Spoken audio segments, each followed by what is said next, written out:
Delighted to be joined by Glen Ryan, of course, one of the legends, of course, of Kildare GAA. Glen, you were the captain in what, 98 and 2000, and an all-star winner as well. Yeah, that's right. Some great times. There were fantastic times and great times for Kildare people, but I suppose around that time, and then maybe a little bit earlier, the football community and the racing community were brought together very much. I went hand in hand with probably two great passions of Kildare people. But more importantly, one great man, Michael Osborne, the late great Michael Osborne, who was instrumental, I suppose, in reigniting passions in Kildare for football, and also reigniting passions for horse racing, both here in Kildare and far off fields as well. So I suppose you couldn't have any conversation about horse racing or football in Kildare without mentioning him. Of course, he was a wonderful man, Michael Osborne, and he worked for Sheikh Mohammed, and he'd done so much for Kildare as a county, and obviously horse racing as well as an industry for all of Ireland. Absolutely, yeah. And I suppose just on a local level, Kildare Stud is just out the road from us here, which is probably the first to think of the Sheikh expanding into that line of the business, and Mr. Osborne headed up that whole operation and expanded it and made it a huge success. But while all that was going on, he also had one eye on a lot of, I suppose, the football and the younger players coming through the ranks in Kildare, and every year he organised a job for South Kildare Stud for a lot of younger players who were students and had stuff to, I suppose, didn't have to worry about trying to get a job at that period. So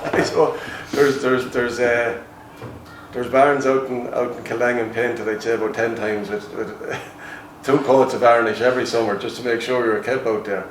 And but we got to see another side of Mr. Osborne, but also the operation out there, and the efforts that were made in terms of make sure horses were properly kept and that the industry was going to be top class in the world. And Sheikh Mohammed being the driving force behind it, he maybe made a visit every year, and it was Derby week, and that's when everybody stood to attention to make sure everything was done right. And it was great time for us to see all that side of things, but it just goes to show the foresight and the vision of Mr. Osborne from the point of view of, I suppose, what he applied in terms of forward planning with horses. He applied to Kildare, and it subsequently led to our bit of success in terms of bringing great people, and ultimately the great Mick O'Dwyer, as a result of that, got an awful lot of the horse racing people interested in to follow Gaelic football. But I think the one thing you didn't have covered was the move of the Derby from a Saturday to a Sunday. And we were playing a Leinster semi-final down in Portlaoise, and I would say probably one of the hottest days I ever played football. And the Derby was on at the same time, or was fixed to be ran on the Sunday. Because it was often a clash, wasn't it? It became a clash. I'm not sure what the first Sunday Derby was. I think it could have been actually 89 or something like that. But there's never a problem with Kildare being that far advanced in the Leinster Championship, so it was never really a clash. But that was the first year that we got to, or second year we got to a Leinster semi-final. We got to 2 finals in a row, and it clashed with that day. And I think he did everything in his power to try and either move the game or move the Derby, unsuccessfully. But I think that coincided with the year that I think San Jovite had the fastest Derby. Yes, Jim Bolger, Christy Roach. Jim Bolger and Christy Roach, and it sure was probably reflective of Michael Osborne probably trying to get either out of Curragh or out of Portlaoise, either make one or two, either or. And there was obviously a lot of racing people on the panel as well. Obviously Willie McCreary, Eddie McCormack, Sauce Dowling, amongst many more. Obviously Eddie McCormack, Willie McCreary worked in the industry. Willie obviously still does. But there was a lot of people with an interest in a big racing interest that was on the Kildare panel at the time.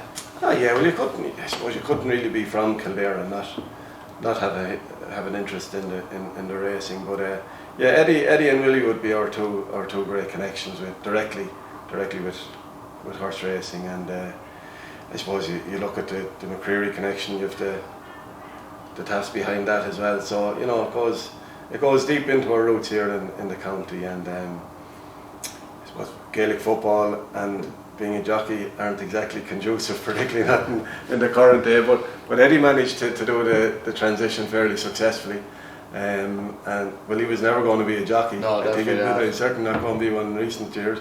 But he made a great transition, and he was probably more on the breeding side. He worked for a while out in Kildare and stud as well.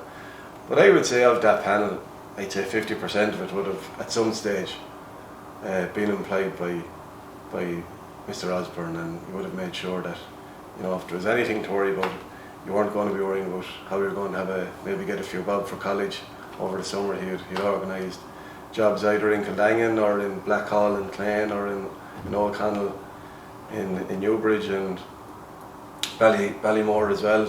You know, he had connections up there, and in Ragusa, Jarlath, Kildare would have been up there, but all over fellas got facilitated. So we a huge amount to be thankful to the racing industry, and particularly to Mr. Osborne. And the success of Kildare, we're not going to spend all this interview chatting about Kildare, but it interests me, was Michael Osborne. He obviously had great foresight into everything he done, and was a lot of the success down to the likes of Michael Osborne's foresight, and obviously then Mick O'Dwyer coming on the scene as well? Well, ultimately it came down to Mick O'Bean and his influence on the team and on the county. Mick O invested himself in the county rather than being the guy who came and went. He really invested himself in Kildare. And I remember going to Mass on a Saturday evening. You went on a Saturday evening, not probably to say a few prayers, which you probably should have been going for, but a lot of times when Mick was coming up, he stopped over in Kildare and went to Mass. Stood at the back of the church. So I would say the attendances for Mass at that time were probably through the roof and higher than anywhere else. But these people wouldn't have got involved only for Mr. Osborne. You know, he had a great way of I suppose, selling his vision. He had great belief, I suppose, in what he wanted to do. But I think the great thing about him, he surrounded himself with great people and knew he had to do so in order to ultimately try and achieve what he wanted to. And, you know, he set his stall out that if he's going to try and be successful in Kildare, he was going to try and get the greatest manager that there has ever been. And, you know, his powers of persuasion and I suppose his manner, they managed to talk Mick into coming here, which, you know, for us was just unbelievable. For anybody in Kildare, it was unbelievable. You know. And that drove you on as well, obviously, gave you extra encouragement and extra drive. You're one of the great legends of football now in charge of ye. Oh, it's that delight, sure. You know, he would have inspired anybody, you know, to do whatever it was he asked you to do. And I suppose we were lucky as well at that time. We had a couple of underage teams coming through, a couple of minor teams that had won minor titles in Leinster and were beaten in a couple of finals. So there was probably the opportunity for Miko to look at a group of players and say, right, I suppose I'm not working with donkeys trying to turn them into derby winners. There might be the possibility of having some bit of quality here. And but the first thing he did, he made sure that he got a group of players who were prepared to do anything that he asked of them. And at the time we were all that young and naive that we just did anything that he asked us to do. And there's another group of players like Johnny Crofton, Paddy Dunn, Davy Dalton, who had gone through enough without being successful that they were prepared to do anything that they were asked to do. And if you're asked by Miko, sure, we want to do. We asked by the legend of the game. We were all very honoured to be literally standing in the same room as him. For us to go on and be successful with him was a bonus, you know. And you know, as time goes on and you look back at what his achievements have been and how difficult it is to achieve anything, adds greater weight to the legend, you know. For him to bring us from where we were the previous year, Kildare being beaten by Wicklow in the first round of the championship, to within a couple of months of him arriving, getting to a league final, unfortunately beaten by Dublin, but then subsequently moving on. It probably took him a second stint to get us to the Leinster and to an All-Ireland final. But the fact that he came back, I think, instilled a little bit more belief in us that just, if Miko thinks it's worth doing, the rest of us should be really buying and it. it drove you on again. Give us that extra bit that we had lacked in his previous tenure, and as well as that, a lot of lads maturing and getting older. And, you know, I suppose it became a passion for them rather than just, I suppose, a vehicle to be involved in something. And Glenn, probably an unfair question, you saw many great days playing football. Is there one highlight that stands out for you? There is, yeah. Our All-Ireland semi-final when we beat Kerry, and I don't know how it happened, but the pitch got invaded that day. But the first person that met me after was a brother of mine, Liam, and things I suppose subsequently happened. You know, we since lost Liam, but even at the time, it was an absolute treasured memory to spend what I would say was, I'd say, the best day in my career, for the first person to be out on the pitch, to be him. I don't know how he got out there, and I don't think he did himself. We were all, you know, and I don't know what we could have been on, but that to me is the greatest memory. And Glenn, obviously you, like I, were brought up in Kildare Town, went to school in Kildare Town. Were you always interested in racing? Yeah, well, my father had a big interest in racing, you know, big interest in having a bet anyway. Definitely took that off him. A few programs here from when he would have been at the Derby, and we all went to Derby, but my first memory of the Derby was we had a dog called Leisha who got knocked down killed up the town here in the square on Derby Day. The bad start to the day. Lovely Labrador actually, and yeah, so that was my very first memory of the Derby. And but where I grew up in Maryville, the traffic was just constant on Derby Day, and even to get past where Johnny Murphy lives now, Tony Redmond's old house, there used to be a guard there, and you have to show your ticket to get past there. Yeah. But we would have walked out and jumped over the fence and got into I suppose the inner section of the Curragh. At that time, the bookies were on the outside, just as you're coming up before you come to the stand on the right hand side. So you could have a family day out walking from Maryville. You could the bookies were set up outside their stands, and the crowds that were going at the time was just huge, you know. It's something that it would be great to get back to that level where the Derby has got that level of interest among not just the horse racing people, but people in general, because it is a great day out, and it's a historic event in our community here, and I think it'd be great to get the buy-in from the locality and the people again, walking across the Curragh, setting up maybe their picnic or standing at their railings and looking it over and seeing the likes of, you know, at the time, great Lester Piggott and Willie Carson coming over there, Steve Cott and Cash Asmussen coming over to ride in the Derby, you know, and those guys mixing with the locals here, the Stephen Cranes and, you know, Johnny Murphys, and you know, it's great to see those people coming through from the likes of the apprentice school, and, you know, sitting up beside them, whether it was a Frankie Dettori, and, you know, people who came from this town here, coming through the whole scene. We're uniquely placed that we would have that opportunity of seeing somebody develop from, you know, just running across the Curragh to have a look at the horses, to coming through the school, you know, the Curragh is our Newmarket or whatever the case may be, and showcasing their abilities on the biggest stage. And you'd love to think that that's the dream and ambition of young fellas in the town here who have a love for horses, you know. And of course there's so many families as well, and when you were brought up in Maryville as well, there was loads of racing families living in Maryville as well. There was a yard literally across the road from you, Jimmy Lenihan's yard? Jimmy Lenihan's yard, yeah. And the old Black and Decker. The Black and Decker, and long Paddy Prendergast. Paddy's on the way out, and the Maryville a lot of apprentice jockeys lodged, and I think Tony Gorman actually lodged with us. Richard Hammond's now assistant, long time assistant. Is that right? Yeah. And Kieran Fallon would have lodged up with an aunt of mine, Ailish Gorman. Really? When he was in Kevin Prendergast, of course. Yeah.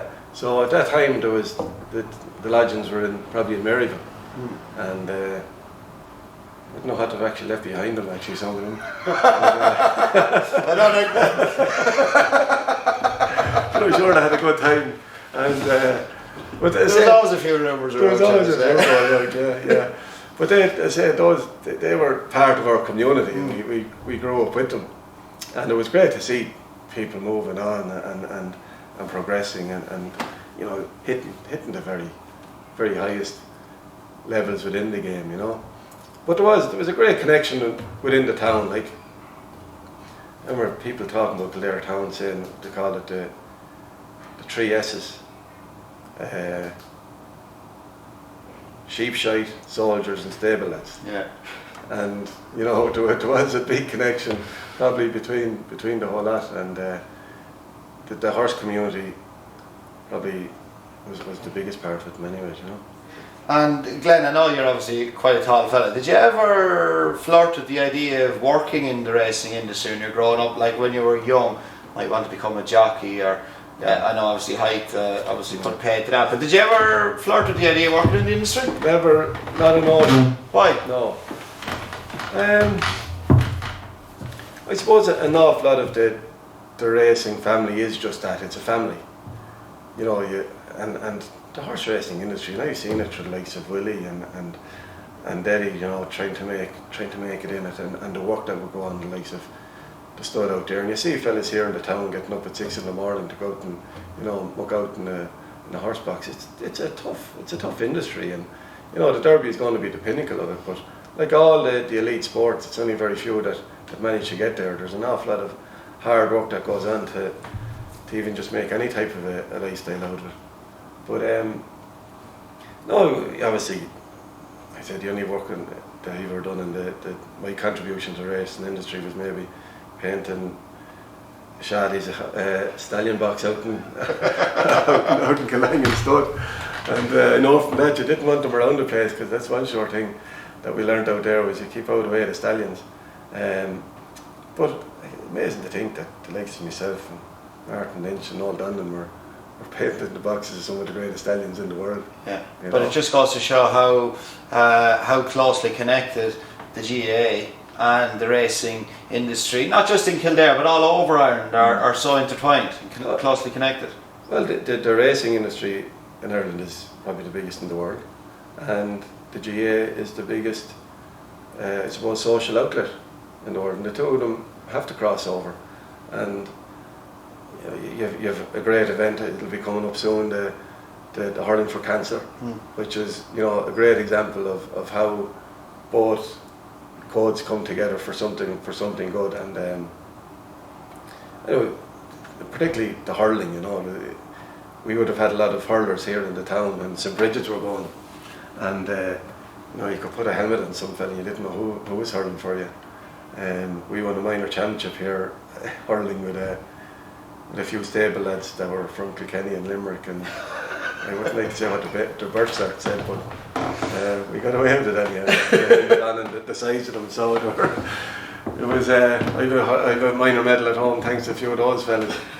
Great stuff. And Glenn, obviously, Kildare town has changed so much since you and I were both kids. And also the Kildare Derby Festival. That was wonderful. There was always a massive sense of anticipation, the atmosphere, just a massive buzz around the town 3 to 4 weeks before, because everybody knew, one, the Derby was coming up, but two, obviously the Derby Festival was coming up. I remember as kids, the parade on the Sunday, wasn't it, that used to open it?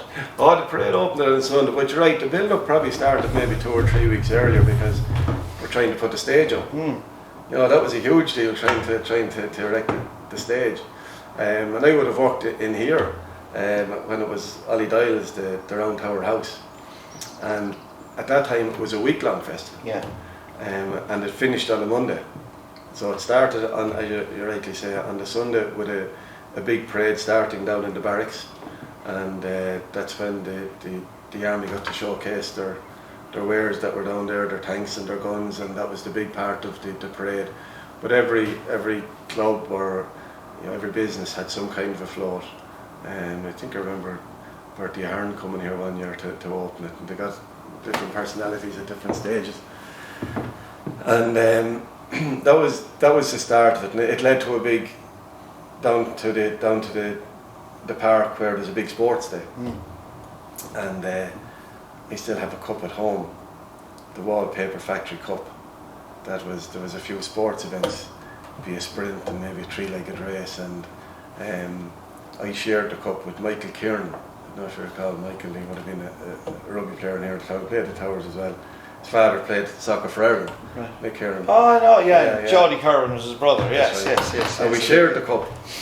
So there's 3 or 4 different events, and you got pints. So we shared the cup, And Mick got it for the first 6 months, and I got it for the second 6 months, which has lasted until now, because it was the last year, I think, that it was held. So I still have the cup at home. My mother has it proudly displayed at home. But that was a huge event. It was a big, I suppose, a fun fair. You had your Wheel of Fortunes and your mice racing in and out, and your horseshoe throwing. Everything was down there. So that was really the start of it. And it launched the whole week, and but the town and the pubs and the businesses were full for the week. You know, I would have worked here for Ollie for the full week, flat out, and the place was full from the Sunday right through the following Monday. And the following Monday, or the Monday week afterwards, when everybody who was working for the week bailed out on the Monday night, and the place was as busy that night as it was any other. But I suppose the big events really were the live bands here in the town. I remember Aslan playing here. Aslan played many years ago. Yeah, and the big attraction in the early 80s was the Century Steel Band. I don't know if you recall those. They were a reggae. I'm a lot younger than you. You just, I think, have a selective memory. But the Century Steel Band came every year, I don't know for how many years. But they came from all over. They were brilliant. They were a reggae band.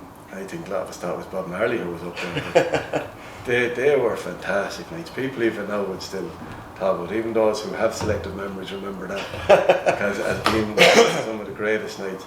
And another one of the big events, or one of the big bands that come, you have to remember these, was a band called No Sweat. Oh yes, I do remember that. The Irish version of Def Leppard, I'd say, or thought they were going to be. And there was again a huge crowd, but I say we would have walked up from Maryville. You know, I came up with Eddie and the two lads, and you know, there was maybe a gymnastics display maybe before, or the local. Remember, I think I played up in it one day.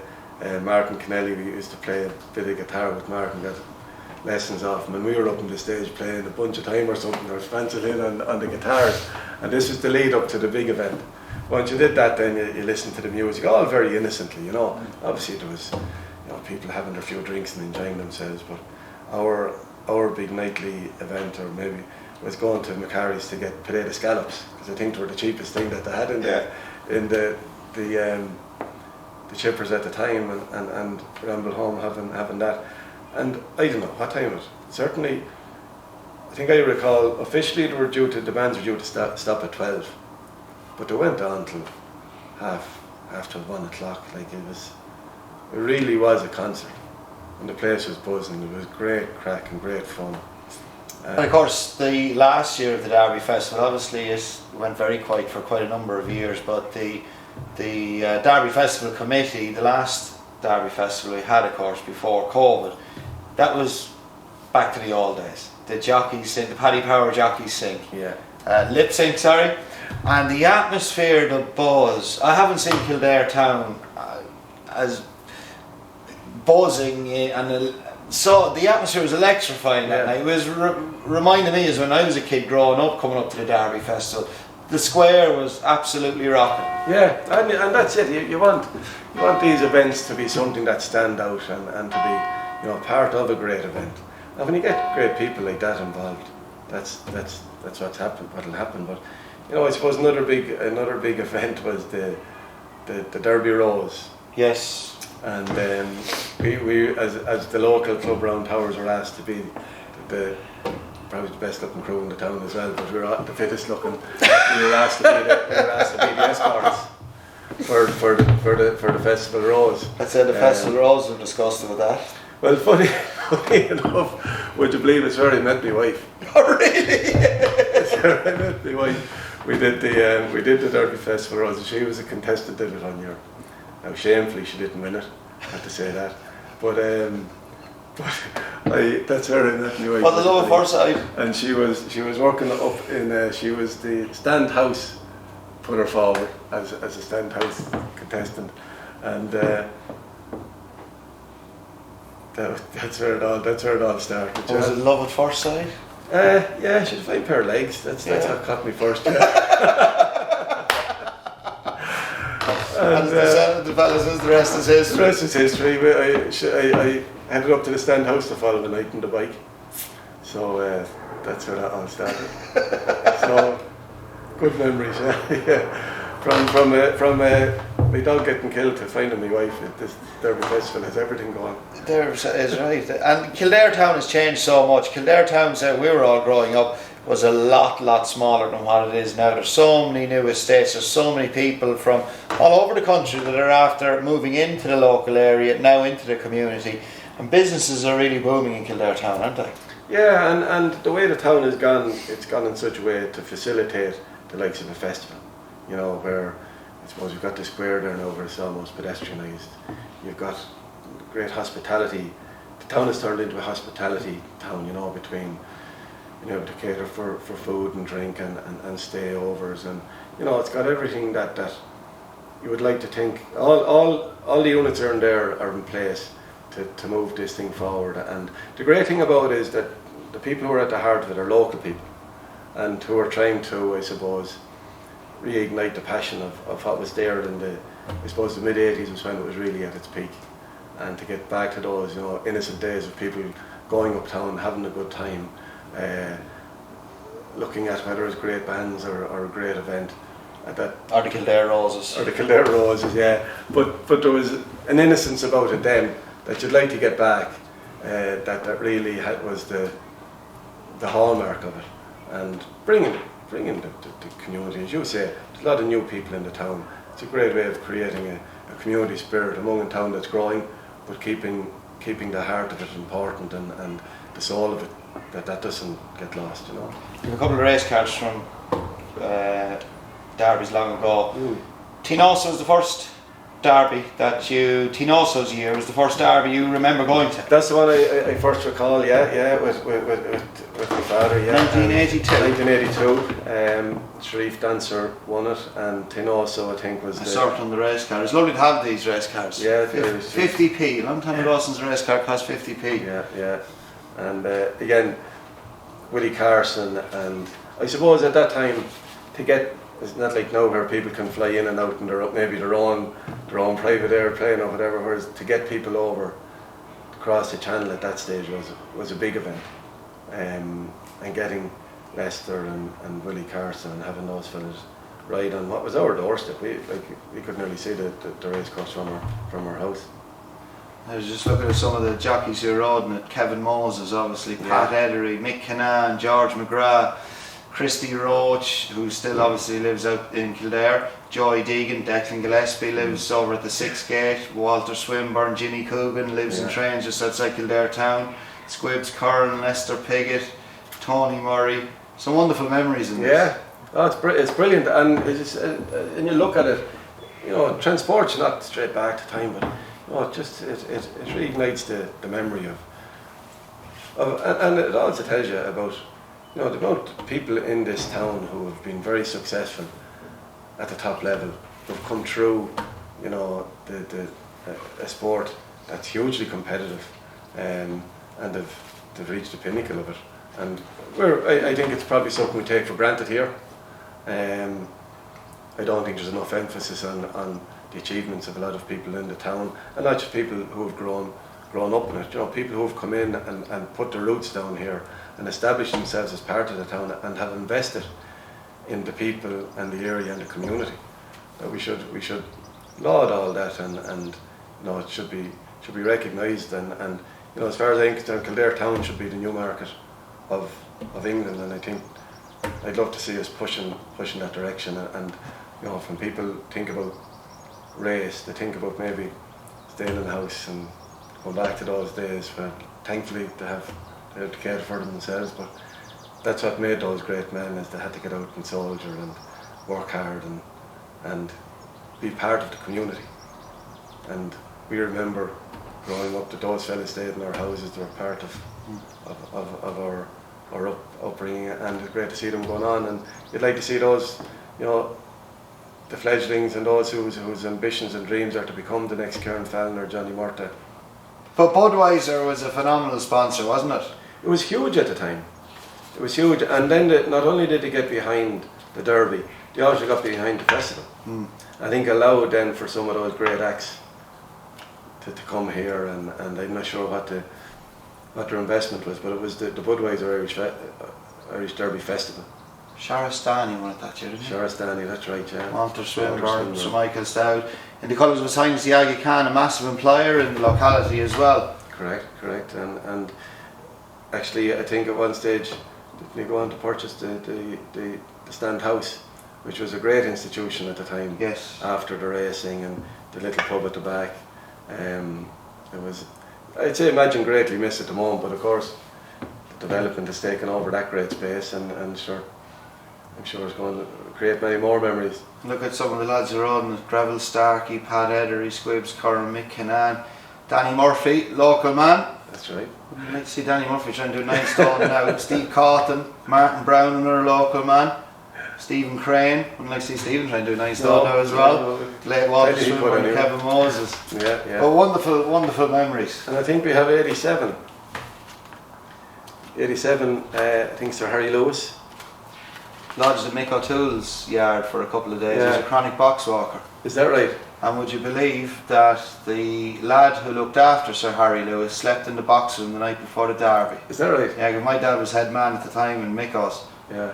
when he had the yard down in Brownstown. He sold Maddenstown, and Micko was great friends of Barry Hills. Sent over Sir Harry Lewis, but he's a chronic box walker, and everything Sir Harry Lewis bred were all nut jobs. Is that right? Yeah. Is that right? He was a jump sire, and the lad who worked for Barry Hills stayed in the stable, slept in the stable in Mickos yard, Mick O'Toole's yard that night. Yeah. And that was also the era of the bomb scare. Yeah. Yes, I'm sure that didn't help. No, definitely not. John Reid. Yeah. And you know, what would you, Glenn, going forward to reignite the enthusiasm in the Curragh as a race course? What ideas would you have to get the crowds back? To get the, I think first and foremost is you have to go back into the local community, isn't it? To attract the locals, make it attractive for them to go back to the Curragh. Yeah. Well, I suppose Kildare town and any town that has a race course, you know, a lot of people's interest isn't necessarily the horses. It's the day out, and I suppose from that, it's a lot easier once you get people there. It's a lot easier then maybe to get them involved in the actual sport or interested in the sport. People go along for the day out, but whether people go along for the day out or whether they go along as a breeder or as whatever the case may be that brings them, the important thing is to get people there and to get them to the event. And but I suppose there, in some ways, particularly I would feel maybe with the flat, there's a disconnect between the guy on the ground, and this is in no way reflective of the way it's gone. The flat racing is not necessarily the race that's run on the day. It's looking further down the line, and people get a connection with horses, and we don't necessarily get that connection because you might have a Derby winner one year and the next thing he's standing in stud the following, and you don't get to follow a horse. But I think what we need to do is create an interest in the people on them, because they're going to be around for years. Yeah. So we invest in those people and make those people part of the community. And you know, Frankie Dettori has done so much for flat racing because he's such a personality, because of what he's brought to the industry. I'm sure there's potentially a lot more personalities, the likes not necessarily of Frankie, but who have stories to tell and, you know, something behind the individual that we can push out there, that we can follow those maybe if we don't have the opportunity of following the horse, and that they become the focus of what we go along to see. And here in the town, definitely I think there's opportunities of dragging people the couple of kilometres from here out to the race course. How it's done, I suppose, is a job for somebody else. But I've no doubt there's certainly the will and desire for people to go out there and have a great day out and see a legend, whether it's on the back of a horse or the horse itself, or the people who are giving the instructions to the jockey, legging him up and telling him what he needs to be doing. You know, you're surrounded by great people out there, and they're walking among you, and we probably don't realise who they are. They're always willing and great with their time. So it's just to marry the interest, with the, I suppose, the passion that people have, and maybe meet somewhere in the middle. And it can be done, because we're all at this stage now looking, we realised what we missed, and what we missed really was day outs and getting together and creating memories. I think what we all want to do going forward is to create memories that we can bring with us. And there's many great memories that have been out in the Curragh, and I think it's a great opportunity to create more going forward. Best derby winner you've ever seen in your time going to an Irish derby? Well, I suppose you'd have to think of, even though I wasn't there on the day, Sanjavit, but the one for me that stands out the most was Zagreb. Would have been Dermot Wells' first winner, I think. Pat Shanahan. Pat Shanahan rode, but at the time, it probably stands out for the wrong reasons. We were beaten by Laois in the first round of the championship a couple of weeks previously, so we got an opportunity to go to that derby, myself and Noel Brandon, actually with my future wife, and we stood at the top of the old stairway up to one of the bars, because the place was jammed, and a good pal of mine, Mick Levy, actually backed the derby winner, Zagreb. He was 20-1. He'd been talking about it for a good while previous, and he came up with a slab of Budweiser and put it down in front of the two of them, because Doss is after doing his cruise ship the previous week and he was on crutches and he couldn't get around. So that's probably my most memorable derby winner, because I got a free day out of it, and even though I didn't back it. But there's been so many great derbies, and when you look back on some of the older ones, and what else, some of the what was beaten in some of the races, like Carlingford Castle here locally, people had a great connection. Brown training before going on to Sir Henry Cecil, isn't it? Yeah. So there was some great stories around, not necessarily what were the great winners, you know, some of the hard luck stories, but when John Knox had a winner, it always resonated with people here locally, because he was just out the road here. And such a big employer as well. Huge employer, and again, you know, created careers for the likes of Johnny and Mick Canaan and those great, you know, they all went on. And when John Knox had a good horse, he made it into a brilliant one. You know, and we were so lucky to have the likes of Sindar. And you know, you often see when a Grand National winner wins, it's paraded in the local community, which we were fortunate to do here with Martin Brazil and number 6 Valverde. But you know, to win a derby, you know, now I know it's a different temperament of a horse, and you know the dangers around it, but you know, it's not celebrated here in the town. You know, and I suppose for the likes of John Knox here, or you know, Willie's just on the edge of the Curragh there as well, or Kevin Prendergast. I suppose Dermot Well is the far side, Halford here connected with the town. You know, for any of those to win a derby, they should be paraded around. You know, that's their All Ireland. Yeah. And if we won an All Ireland, I know there'd be no problem with people parading us around through the town here, and we'd have no problem doing it. But you know, when success is local, in our local track, by people who invest in the town, I think we should make a bigger deal of it, and make those people proud to be from the town, because our town should be proud of them. You know? Glenn, it's been a pleasure. Great, enjoyable. Thanks very much.